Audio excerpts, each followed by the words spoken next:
নমস্কার বন্ধুরা, আমি রিক্তা চলে এসেছি তোমাদের সঙ্গে একটা নতুন ভিডিও শেয়ার করতে। দিনটা ছিল 25শে ডিসেম্বর।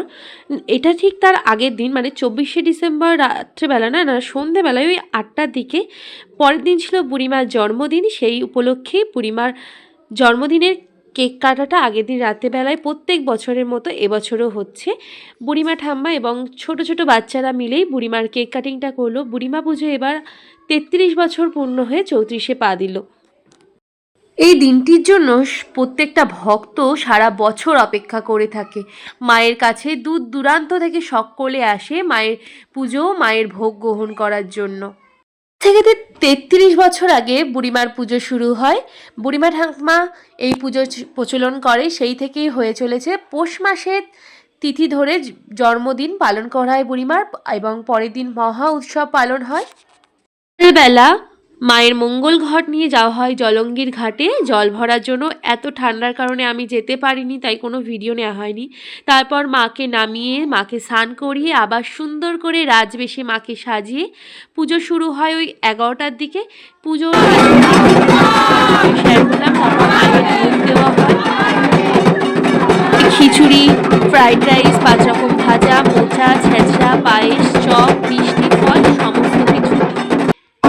একটা দিন মাকে ঘিরে প্রত্যেকটা ভক্ত খুব খুব আনন্দ করতে থাকে। ভেতরে মায়ের ভোগ দেওয়া হচ্ছে আর বাইরে ভক্তরা ভীষণ আনন্দ করছে, মায়ের নাম নিচ্ছে।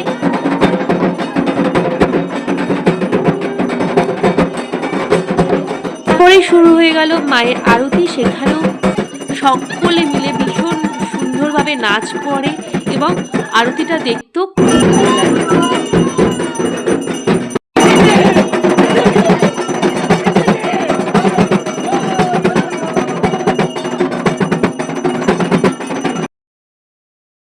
পরেই শুরু হয়ে গেল হোম। এই হোমের আগুনে সব দুঃখ কষ্ট বছরের শেষে সব ধুয়ে নতুন সূচনা হোক, এই কামনা করি মায়ের কাছে। মা, তুমি সবাইকে ভালো রেখো, সুস্থ রেখো, এই কামনাটুকুই করি। বুড়িমার কাছে কিছু চাইলে বুড়িমা তার সন্তানদের খালি হাতে কখনো ফেরান না।